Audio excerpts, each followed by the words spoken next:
Hello बच्चों, मैं हूं आपकी मैथ्स टीचर और आज हम देखने वाले हैं standard 6 chapter number 4 basic geometrical ideas.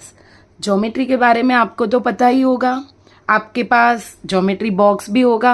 Okay, geometry में क्या क्या आता है तो लाइन सेगमेंट, पॉइंट, रे, ये सब के बारे में हम चैप्टर नंबर 4 में पढ़ने वाले हैं। अब शुरू करते हैं बेसिक इंट्रोडक्शन से कि आप इस चैप्टर में क्या क्या पढ़ने वाले हो। तो शुरू करते हैं इंट्रोडक्शन में। सबसे फर्स्ट है पॉइंट। तो पॉइंट तो आपको पता ही है, जैसे मैंने यहाँ पे एक डॉट कर दिया तो ये क्या हो गया, पॉइंट।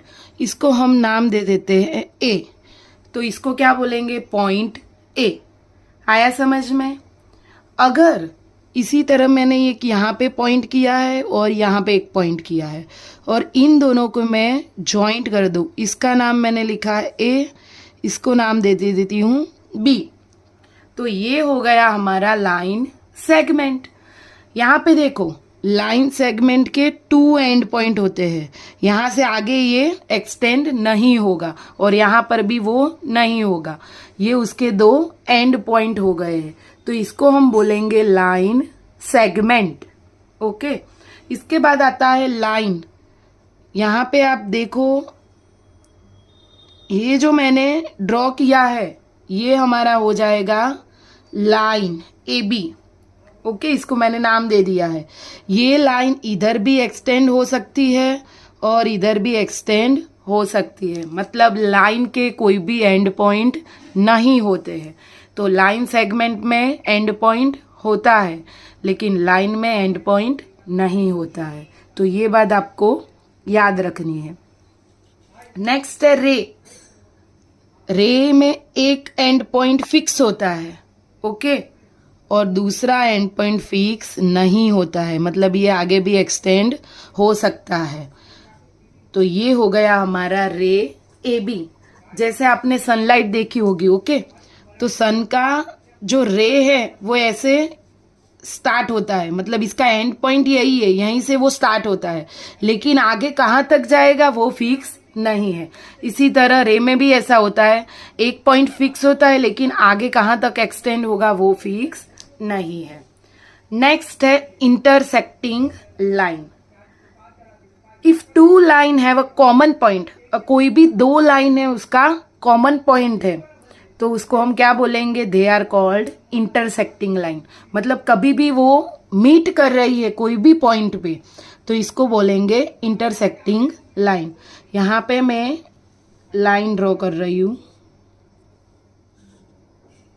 तो ये 2 लाइन यहाँ पे मीट कर रही है, तो इसको हम क्या बोलेंगे, इंटरसेक्टिंग लाइन। अभी इंटरसेक्टिंग लाइन ऐसे भी हो सकती है,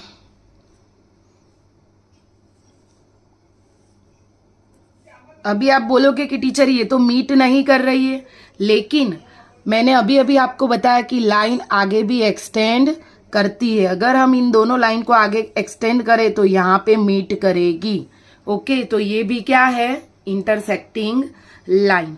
आया समझ में। अगर कोई भी 2 लाइन है उसका सेम कॉमन पॉइंट है या वो 2 लाइन कोई भी पॉइंट पे मीट करती है तो उसको हम बोलेंगे इंटरसेक्टिंग लाइंस।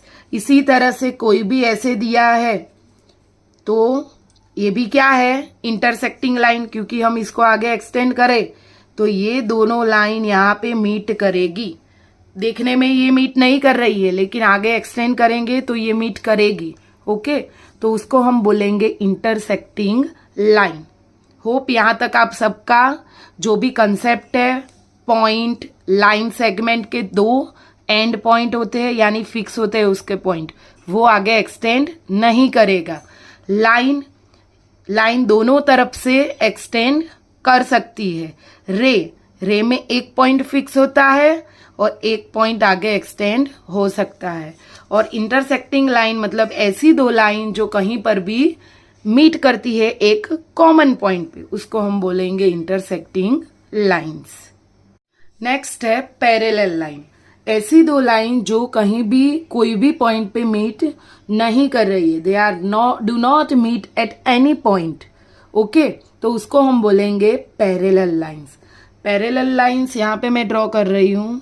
जैसे यहाँ पे मैंने एक लाइन ड्रॉ की और यहाँ पे दूसरी लाइन, तो ये लाइन आगे कितनी भी एक्सटेंड करोगे ये लाइन मीट नहीं होगी, क्योंकि इनके बीच का डिस्टेंस भी क्या है, इक्वल है। यहाँ पर जो डिस्टेंस है यही यहाँ पर है, और वो कभी आगे जाके मीट नहीं करेंगे, तो उसको हम बोलेंगे पैरेलल लाइंस। तो पैरेलल लाइंस किसको कहेंगे? अगर मैंने ऐसे ड्रॉ कर ली है कोई लाइन, तो ये हमारी पैरेलल लाइन नहीं है। क्यों? क्योंकि यहाँ पे डिस्टेंस देखो ज्यादा है और यहाँ पे कम है। इसको मैं अगर आगे एक्सटेंड करूँ और इसको आगे एक्सटेंड करूँ तो ये मीट कर जाएगी, मतलब ये हमारी पैरेलल लाइन नहीं है। पैरेलल लाइन कभी भी मीट नहीं करेगी, और इनके बीच का जो डिस्टेंस है ये वाला वो इक्वल होना चाहिए, तो उसी को हम बोलेंगे पैरेलल लाइन। जैसे यहाँ पर मैं ड्रॉ करती हूँ तो ये भी हमारी क्या है, पैरेलल लाइन है। कर्व्स क्या होते हैं? अगर हम कोई भी ड्राइंग करें without lifting the pencil from the paper, okay, और जिसमें हम स्केल का भी यूज नहीं करते हैं, तो इसको हम बोलेंगे कर्व्स। तो ये हो गया हमारा सिंपल कर्व्स। सिंपल कर्व्स क्या होते हैं? Simple curves is one that does not cross itself. ये देखो, इसको क्रॉस नहीं कर रहा है, तो इसको हम क्या बोलेंगे, सिंपल कर्व्स। जब हम ऐसे कर्व्स बनाते हैं जिसका ये देखो स्टार्टिंग पॉइंट ये था और एंडिंग पॉइंट भी सेम ही है, तो इसको हम बोलेंगे क्लोज्ड कर्व, जहां पे स्टार्टिंग और एंडिंग पॉइंट सेम होता है। और यहाँ पे देखो एक मैंने ये बनाया है जिसका स्टार्टिंग पॉइंट ये था लेकिन एंडिंग यहाँ पे हो रही है, तो इसको हम बोलेंगे ओपन कर्व। आया समझ में? Close curve and open curve. जहाँ पे दो पॉइंट स्टार्टिंग और एंडिंग के सेम है यहाँ पे, तो उसको हम बोलेंगे क्लोज कर्व। और जहाँ पे पॉइंट स्टार्टिंग यहाँ से हो रही है लेकिन एंडिंग यहाँ पे खत्म हो रही है, तो उसको हम बोलेंगे ओपन कर्व। अब हम देखते हैं इंटीरियर ऑफ कर्व, मतलब ये कर्व का जो अंदर का पार्ट है, ओके, ये पूरा पार्ट, उसको हम क्या बोलेंगे, इंटीरियर। और जो बाहर का पार्ट है उसको हम क्या बोलेंगे, एक्सटीरियर ऑफ कर्व। और यहाँ पे जो देख रहे हो आप, कर्व जो मैंने बनाया है वो क्या है, बाउंड्री है उसकी, ओके। तो यहाँ पे अगर कोई पॉइंट P मैं लिखती हूँ तो यहाँ पे इंटीरियर ऑफ कर्व क्या हो जाएगा, पॉइंट P, ओके। जैसे यहाँ पर कोई पॉइंट है Q, तो दूसरा क्या हो जाएगा, पॉइंट Q। तो हमारे P एंड Q वो क्या है, इंटीरियर ऑफ कर्व। और यहाँ पे मैंने कोई R पॉइंट ले लिया जो कि कर्व के बाहर की साइड है, तो उसको हम बोलेंगे एक्सटीरियर ऑफ कर्व। अगर कोई पॉइंट यहाँ पे बाउंड्री पे है जैसे S, तो वो क्या हो जाएगा, बाउंड्री ऑफ कर्व। मतलब जो कर्व इटसेल्फ है वो neither the part of exterior और nor the part of interior, वो इंटीरियर या एक्सटीरियर का पार्ट नहीं होता है। जो कर्व इटसेल्फ होता है वो क्या होता है, वो उसकी बाउंड्री होती है। नेक्स्ट है पॉलीगन्स। पॉलीगन्स का सिंपल मतलब होता है shape made with a line segment entirely. जो भी पूरी तरह से लाइन सेगमेंट से कोई भी फिगर बनी है उसको हम बोलेंगे पॉलीगन। जैसे यहाँ पे मैं एक फिगर ड्रॉ कर रही हूँ, ये आप देख सकते हो कि पूरी तरह से लाइन सेगमेंट से बना हुआ है, तो इसको हम क्या बोलेंगे, पॉलीगन्स। यहाँ पे मैं नाम दे देती हूँ ABCD। आया समझ में? तो यहाँ पे देखो साइड AB, DC, BC और AD, ये सारी उसकी क्या हो जाएंगी, साइड्स हो जाएंगी। तो इसको हम ऐसे लिखेंगे AB, BC, CD और AD या DA, आप कोई भी तरह से लिख सकते हो। ये उसकी हो जाएंगी साइड्स। इसको हम एरो नहीं बनाएंगे क्योंकि पॉलीगन होता है वो लाइन सेगमेंट से बना हुआ होता है, उसको वर्टेक्स बोलते हैं सिंगुलर में। ये हो जाएगा A, B, C और D में लिखते हैं A, बी, डी और सी। अब है डायगोनल्स। ये जो अपोजिट पॉइंट है वो मीट करते हैं, उसको हम क्या बोलेंगे? डायगोनल्स। यानी ए सी और डी बी, ये हमारे क्या है? डायगोनल्स। अब देखते हैं एडजेसेंट साइड्स। एडजेसेंट साइड्स का मतलब क्या होता है? Any two side with a common and point. यहाँ पे देखो ए बी और ए डी, इन दोनों का कॉमन पॉइंट क्या है? ए है। तो जो एंड पॉइंट कॉमन होता है, ऐसी दो साइड को हम बोलेंगे एडजेसेंट साइड। यहाँ पे A B and A D, ये हमारी क्या है? Adjacent side. इसी तरह अगर हम बी को कॉमन ले ले तो B A and B C, ये भी हमारी क्या बन जाएगी? एडजेसेंट साइड बन जाएगी। इसी तरह B C and D C, ये भी हमारी क्या बन जाएगी? Adjacent side. ओके, जिनके कॉमन पॉइंट क्या है? एंड पॉइंट कॉमन है, उसको हम बोलेंगे एडजेसेंट साइड्स। नेक्स्ट पॉइंट है एंगल्स। यहाँ पे देखो मैंने दो रे बना ली है, ओ ए एंड ओ बी। इसके बीच जो फॉर्म होता है उसको हम बोलेंगे एंगल, और उसको वर्टेक्स भी बोल सकते हैं। ओ ए एंड ए बी, ये देखो ये दोनों हमारी साइड है एंगल की। तो इस एंगल को कैसे नाम दे सकते हैं? तो हम लिख सकते हैं एंगल ए ओ बी और एंगल बी ओ ए। ओ को हमें सेंटर में लिखना है। तो ये दोनों तरीके से आप इसके नाम लिख सकते हो। अगर यहाँ पे कोई पॉइंट है P, तो ये हो जाएगा इसका इंटीरियर पॉइंट, क्योंकि एंगल के अंदर की साइड है, तो अंदर की साइड जो भी पॉइंट है वो उसके इंटीरियर पॉइंट है। अगर यहाँ पे कोई पॉइंट C है, तो ये हो जाएगा उसका एक्सटीरियर पॉइंट। एक्सटीरियर पॉइंट यानी बाहर की साइड जो पॉइंट है एंगल के, वो हो जाएगा उसका एक्सटीरियर पॉइंट। तो ये था हमारा एंगल। नेक्स्ट है ट्रायंगल। ट्रायंगल हमारा 3 साइडेड पॉलीगन है। ओके, ट्रायंगल की कितनी साइड होती है? 3 साइड होती है। तो ये हमारा 3 साइडेड पॉलीगन है। एक साइड है ए बी, बी सी और सी ए। ओके, वर्टेक्स की बात करें तो 3 वर्टेक्स होते हैं, ए बी और सी।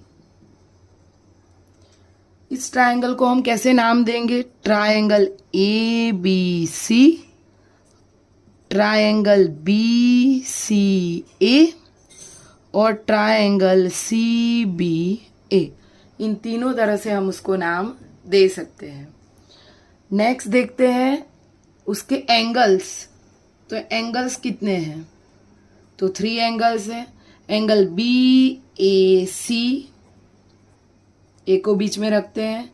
एंगल ए सी बी, सी बीच में आ गया है, और एंगल सी बी ए। तो ये हो जाएंगे उसके 3 एंगल। अगर यहाँ पे कोई पॉइंट P है तो ये हो जाएगा इंटीरियर पॉइंट ऑफ ट्रायंगल, और यहाँ पे कोई पॉइंट Q है तो ये हो जाएगा उसका exterior point.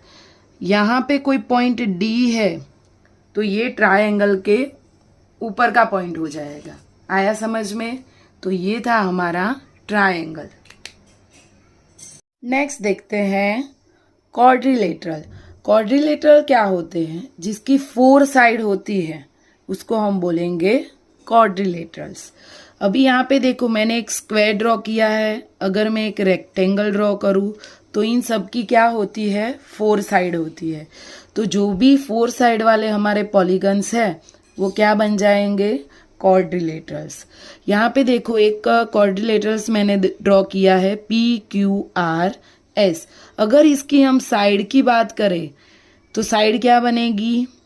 PQ, QR, RS और PS, ये बन जाएगी उसकी साइड।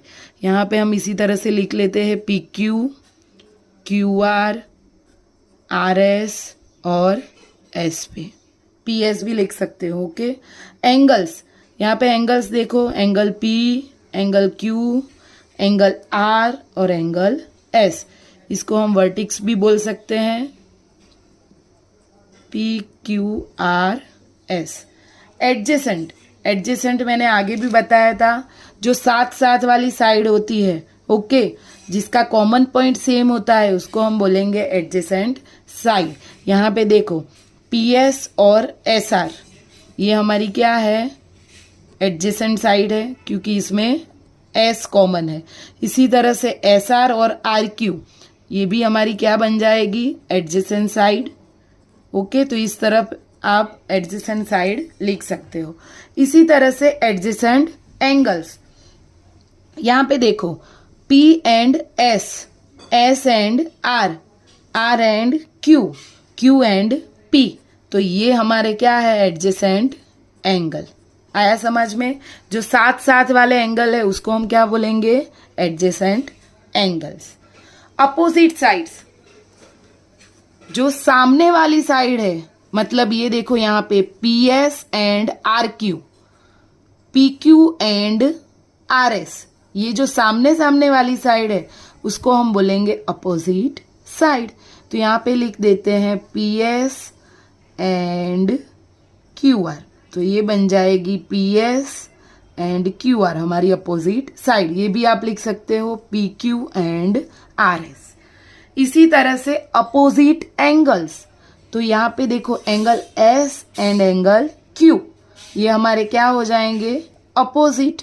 जो सामने सामने वाले एंगल है वो हमारे अपोजिट एंगल्स है। यहाँ पे देखो angle R and angle P, ये भी हमारे क्या बन जाएंगे, अपोजिट एंगल्स। तो आया समझ में? जो भी 4 साइड वाले पॉलीगन है उसको हम बोलेंगे क्वाड्रिलेटरल। आया समझ में? इस चैप्टर का लास्ट टॉपिक है सर्कल। तो सर्कल हमें पता है वो सिंपल क्लोज्ड कर्व है which is not a polygon, okay. यहाँ पे हम देखेंगे सेंटर में मैंने एक पॉइंट किया हुआ है, हम दे देते हैं पॉइंट P, ये हो गया सर्कल का सेंटर। नेक्स्ट देखते हैं रेडियस। तो यहां से सेंटर में से मैं कोई भी लाइन बनाऊं ऐसे, ओके, जो सर्कल के सेंटर से निकलती है और ये एंड पॉइंट तक जाती है, तो उसको हम बोलेंगे रेडियस। जो लाइन सेगमेंट है जो सर्कल को कनेक्ट करता है सेंटर से, तो यहाँ पे मैं नाम दे देती हूँ Q। तो PQ लाइन सेगमेंट है, वो बन जाएगा हमारा रेडियस। अगर मैं कोई भी ऐसे सर्कल ड्रॉ करूं और सेंटर में से इसी तरह से कोई भी लाइन बनाऊं, तो ये सारी क्या हो जाएंगी, उसकी रेडियस। इसको सिंगुलर में हम क्या बोलेंगे, रेडियस, और प्लूरल हो जाएगा रेडाई, ओके। तो ये PQ हमारी क्या बन जाएगी, रेडियस। नेक्स्ट है डायमीटर। डायमीटर क्या होता है? तो diameter a line segment passing through the centre of circle.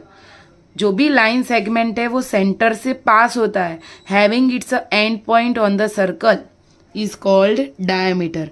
अगर मैं यहाँ से कोई भी लाइन ड्रॉ करती हूँ जो सेंटर में से पास होती है, तो उसको हम बोलेंगे डायमीटर। क्या बोलेंगे, डायमीटर। तो RS ये हो जाएगा हमारा डायमीटर।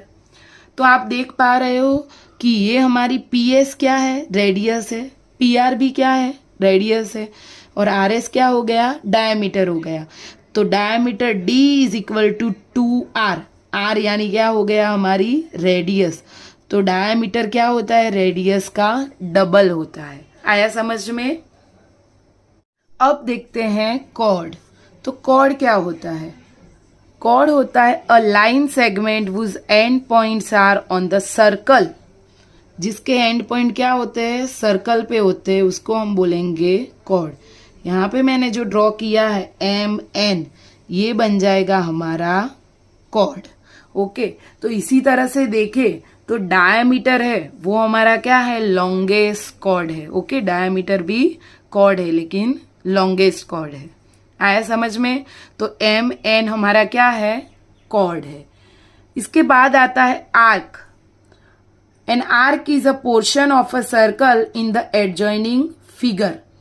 तो यहाँ पे देखो, जैसे यहाँ पे मैंने लिया है आर क्यू, ये आप देख पा रहे हो, ये जो कर्व वाला पार्ट है उसको हम क्या बोलेंगे, आर्क बोलेंगे। क्या बोलेंगे, आर्क।